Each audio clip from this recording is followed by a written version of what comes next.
안녕하세요. 오늘 딥다이브, 나심 탈레브 이야기입니다. 이 금융 시스템의 어떤 숨겨진 위험, 또 정책 결정의 함정들, 이걸 좀 날카롭게 파헤쳐 볼 텐데요.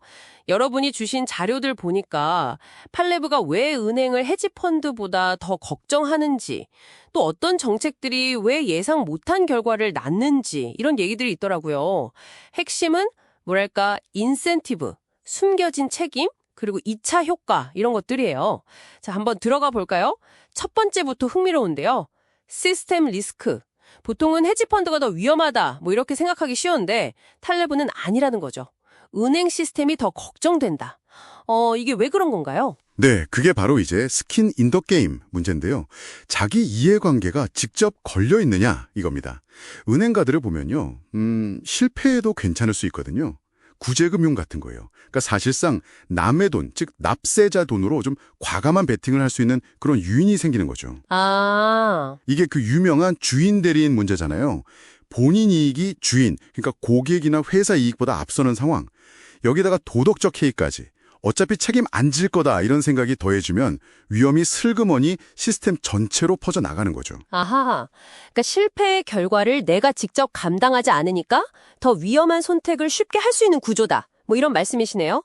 그럼 반대로 헤지펀드는요? 헤지펀드 매니저들은 보통 자기 돈을 꽤 많이 넣습니다. 그야말로 스킨 인 더 게임이죠.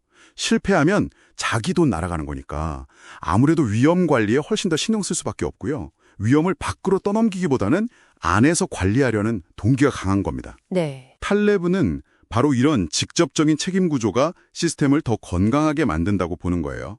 그래서 사모펀드 시장이 불투명하다 이런 지적에 대해서도요.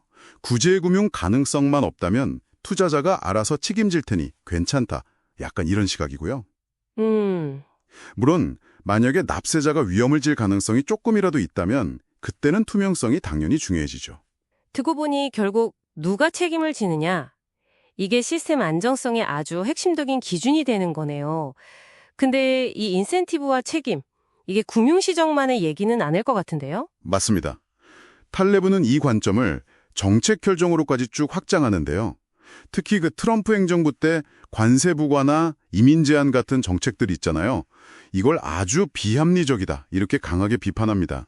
왜냐하면 그 정책 만드는 사람들이 눈앞에 효과만 봤다는 거죠. 그 뒤에 따라올 파급 효과는 생각 못하고. 그렇죠. 그 2차, 3차 파급 효과, 이걸 완전히 놓쳤다는 거예요. 2차, 3차 효과라면 예를 들어 관세 같은 경우는 구체적으로 어떤 걸까요? 예를 들어서요.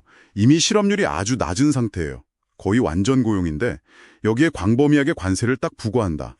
탈레브 비유가 재밌는데 이게 마치 숙련된 외과의사한테 길거리 청소시키는 거랑 같다는 거예요. 비유가 재밌네요. 네. 각자 잘하는 분야, 즉 비교 우위를 무시하고 자원을 엉뚱한 데 쓰게 만드니까 결국 전체 파이, GDP를 줄일 수 있다는 거죠. 그리고 또 특정 수입품에 관세 매기면 그 부담이 결국 누구한테 가겠어요? 소비자, 특히 저소득층한테 갈 수 있다는 점도 지적하고요. 보호무역으로 당장은 좋아 보여도 전체적으로는 손해다. 네. 시스템 전체로 보면 더 큰 비용을 치를 수 있다. 이런 경고죠. 그럼 이민정책 비판도 비슷한 맥락이겠군요.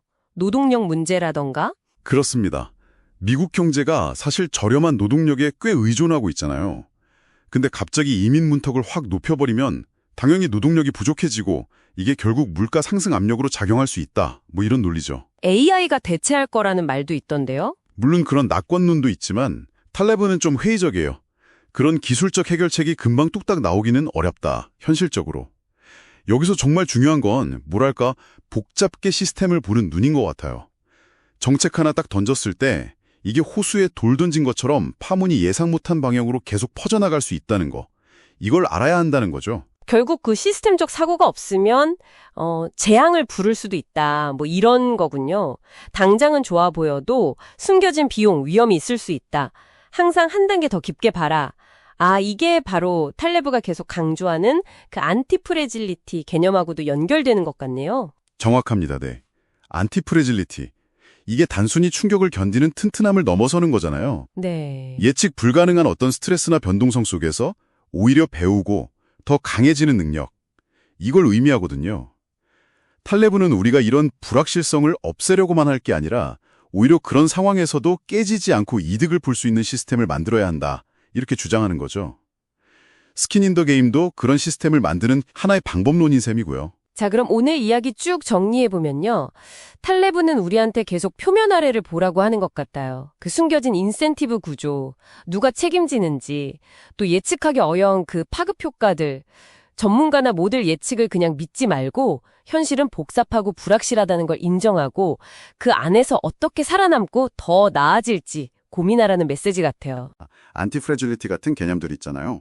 이걸 꼭 거시적인 금융 시스템이나 정책뿐 아니라 여러분 개인의 삶, 의사결정이나 정보를 받아들이는 방식 이런 데는 어떻게 한번 적용해 볼 수 있을까요? 특히 그 눈에 잘 안 보이는 2차 효과까지 생각하면서요. 단순히 어려움을 견디는 걸 넘어서 예측 불가능한 변화 속에서 오히려 더 좋아질 수 있는 방법은 없을지 한 번쯤 고민해 보시면 어떨까 싶습니다.